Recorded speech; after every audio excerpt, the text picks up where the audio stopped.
After a deadly blast killed 14 IRGC specialists in Zanjan, was this really just unexploded ordnance, or did a secret missile project go catastrophically wrong in a zone Tehran says was aerial mined? When trained bomb disposal experts die to an unknown and unexploded device, has Iran just been hit by a ghost bomb from past airstrikes? With 1,200 hectares of fields and villages now treated as a lethal minefield, has Zanjan effectively become a forbidden zone that Iran's own forces struggle to make safe again? And as IRGC teams clear American bunker busters and cruise missiles from the same province, is Tehran now hiding pieces of a reverse-engineered US weapon somewhere beyond the cordon? Was the Zanjan explosion simply a tragic clearance accident, or the first sign that a Black Ops missile project, built from captured US hardware, has already gone rogue on Iranian soil? On May 1st, a deadly blast ripped through IRGC bomb disposal teams in Zanjan province as they worked to clear unexploded ordnance left from recent US-Israeli strikes. Iranian media say 14 IRGC personnel were killed and 2 others wounded in the explosion, making it one of the deadliest single incidents since the ceasefire. Officials say the incident took place during a sensitive mission to locate and neutralize leftover war munitions scattered across the countryside. The IRGC has blamed an unknown and unexploded device that detonated unexpectedly during clearance operations, without specifying the exact type of ordnance. Commanders stress that all those killed were trained, specialized explosive disposal personnel, underscoring how dangerous the terrain remains even for elite teams. The IRGC has framed the dead as martyrs in the service of the nation's safety, saying they were operating on the front line of efforts to protect civilians from hidden bombs.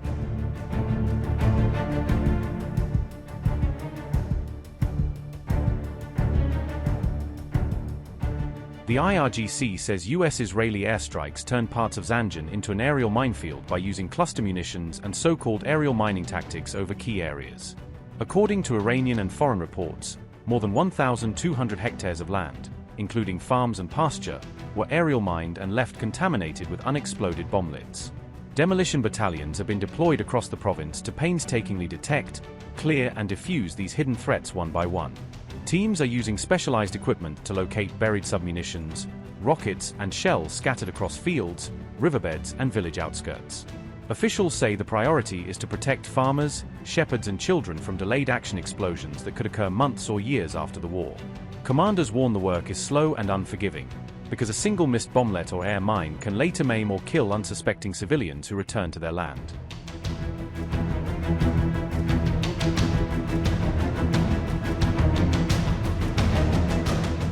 Iran's IRGC said on May 1st that it had neutralized an unexploded AGM-154 JSOW glide bomb. The US-made bomb was described in Iranian reporting as a weapon used by enemy forces during the war against Iran. Tasnim-linked reporting said the IRGC disposal unit neutralized the AGM-154 JSOW in Peshwa County in Tehran province. Iran has in recent days repeatedly claimed to be finding and neutralizing unexploded US munitions left behind by wartime strikes. This latest bomb disposal claim came amid separate Iranian assertions that recovered American munitions are being sent for technical study and possible reverse engineering.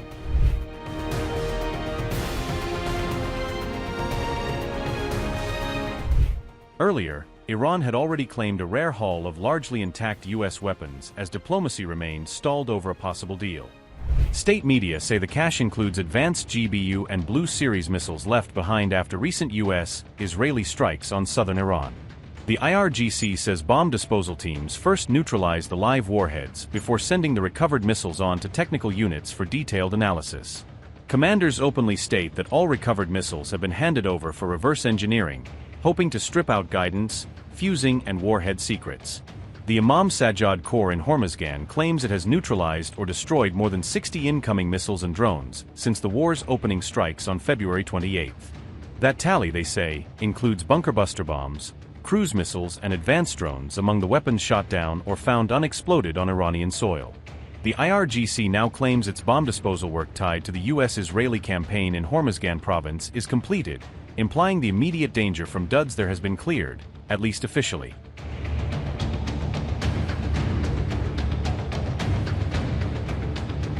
In Zanjan province, the IRGC's Ansar al-Mahdi Corps says it has recovered more than 9,500 unexploded bomblets scattered across fields and around sensitive sites. Officials allege those bomblets came from U.S.-Israeli cluster bombs used in aerial mining missions, designed to litter key locations with hidden explosives. The IRGC claims the aim was to contaminate critical and sensitive locations across Zanjan, making repairs and normal life dangerous long after the strike stopped. The same units say they neutralized or destroyed around 55 rockets and larger missiles in the province, adding to the picture of how much failed to detonate on impact. Among the most dramatic finds was a GBU-57 massive ordnance penetrator, a huge bunker buster bomb the disposal teams say they defused and handed over intact to authorities. The discovery comes less than a month after the U.S.-Israeli attacks ended in a ceasefire, underlining how much unexploded ordnance was left behind in the rush to pause hostilities. Iranian media say all the recovered weapons are now being studied to boost Iran's own defense capabilities, feeding into a long-standing reverse engineering effort.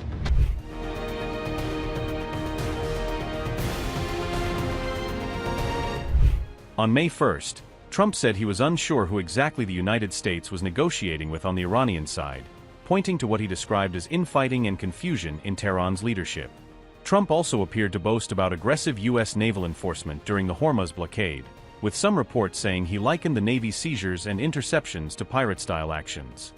I was saying, somebody said, sir, you don't really have to do it. You can call up and probably do it. I said, are you kidding me? Can you imagine? This is a crowd where I know so many killers, very successful people. Some are nice, some are horrendous people, but I like the nice ones and the horrendous ones also. We have some really killers. I'm looking out there, oh, these people, I've had to deal with them my whole life. They are brutal, but you get friendly with brutal people too. I'm dealing with some quite brutal people right now in the lovely country of Iran. They are very brutal, and I will tell you, we're doing very well. You cannot give Iran a nuclear weapon. It's all I can say. You cannot. Because they would use it on a place called Israel very quickly, and they would use it in the Middle East, and they'd use it in Europe, and I guess we'd be next, and it's not going to happen. Don't worry about it. We've taken apart. We've taken their Air Force is non-existent, it's gone. Their Navy, they had a very strong Navy. They had the strongest Navy by far in the Middle East, many times over. They have 159 ships. Every single ship is at the bottom of the sea right now. They have no anti-aircraft capacity. They have no radar. They have no leaders. Actually, their leaders are all gone, too. It's part of our problem. We don't know who the hell we're dealing with. They call up, this is Mohammed, so-and-so, and I say, are you a leader? We're looking for a leader. It's the only country in the world, nobody wants to be a leader. They say, would anybody like to be president? And there are no takers. But I think we're doing a great job over there, actually. We have they used the Hormuz Strait as a weapon for many, many years. They said they'll close it. So they closed it, then I closed it on them, which is sort of, they want a little business, they get no business. But it's going to work out because everything works out.